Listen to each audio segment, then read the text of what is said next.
This is something that I haven't done before, and it's going to be really fun for me because Natasha, Alden, Jamie, you are our interns for the summer in Hong Kong, but we're actually in Fuzhou for a couple of days.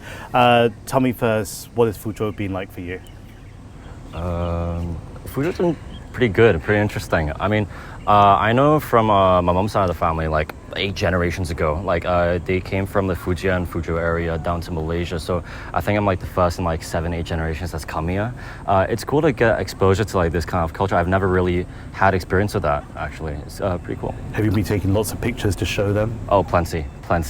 It's my family generally isn't very well traveled with mainland China, so getting this opportunity to come over here is pretty cool. See, that's why you come with CUSEF, and we'll bring you to places that people haven't been to before. Natasha, I don't think that you have a Fujian family background, but nonetheless, has it meant something to you? Yeah, it's been very interesting. I've actually always really wanted to travel more in China.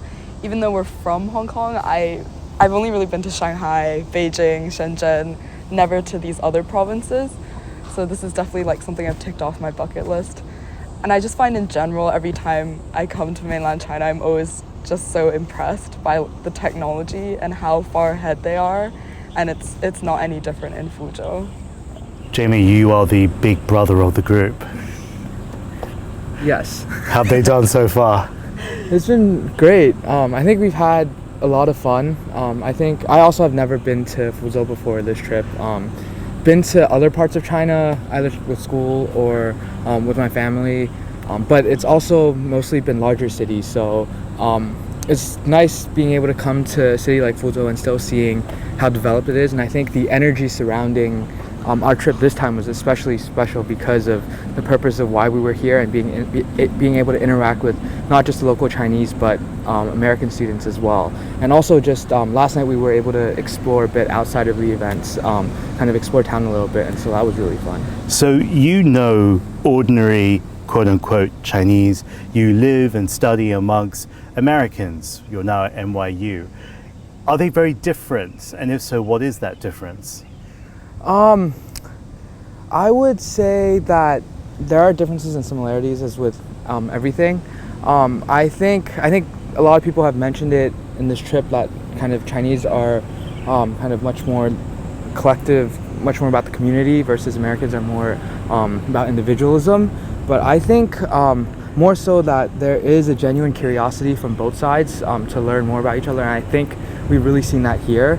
I think I've actually seen that more from the Chinese side in a lot of ways. There are more Chinese students in the US, but also just being in America, talking to people there, I feel like a lot of people are very comfortable with their lives in the US, and so they may not be super willing to go kind of explore outside of the US and kind of this America first mentality, if you will. But it's been really refreshing being here and being able to interact with a lot of people from the US who are genuinely curious about kind of China and this emerging power that for so many reasons a lot of people are viewing as kind of a threat to the US, which I really think shouldn't be the mindset. So let's go from NYU to Alden, who's studying at the National University of Singapore, but you grew up in Hong Kong, and you're about to head off to UCLA in California for a semester exchange. What excites you about going to America? Because I always feel excited when I get on to go to New York or San Francisco or Bozeman, Montana. It fills me with energy. What are you looking forward to when you think of fall 2024?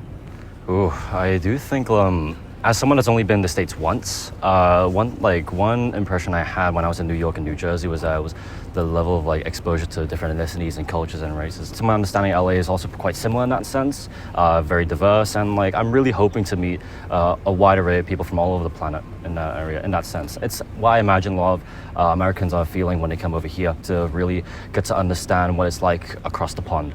For me, that's relatively well akin to just Asia in general and Southeast Asia. It's definitely something out of my scope of knowledge, and I hope to expand upon that. So if you look in this direction, the person next to Natasha has just done 1 year at UPenn, and you'll be heading back soon. I'm sure Alden's been asking you during the internship program, What can I expect? What can I look forward to?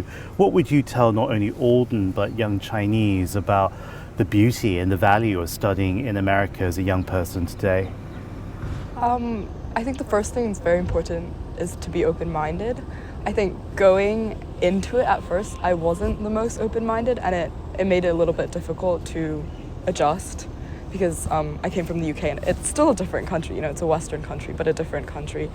And something I have to say after studying in the US for a year is that I have a newfound admiration for the part of American culture that's very ambitious, very self-sufficient, and everybody, you know, they want to work so hard to better their lives and better the lives of their family, which I think is another similarity with Chinese cultures. We're all just trying to do the best for ourselves and our families.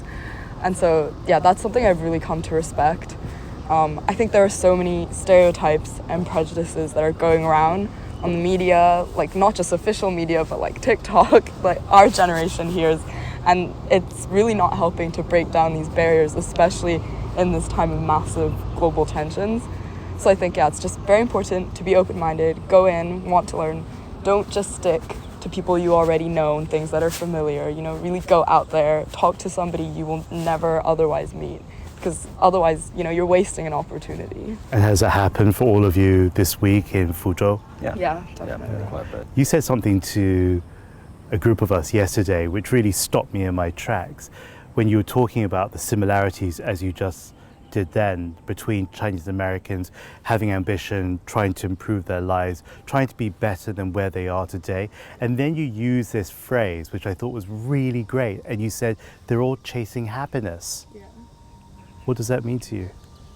I think for different cultures it might mean different things. I think because, as we were saying, Chinese culture is so collective. When they mean chasing happiness, they don't just mean their own happiness, they mean the happiness of their family and the community around them. And I think the automatic assumption is like, oh, because America is so individualist, that's what it means, like for them, is just to chase their own happiness. But I've realized, you know, we're all the same people and they're all very caring. And maybe their communities aren't their biological families, but it might be their chosen family, which is where it's slightly different in the US. But they want the best for their friends and that community. And I think America is so special in that, as I said yesterday, happiness is actually ingrained into their constitution, which you don't have in any other country.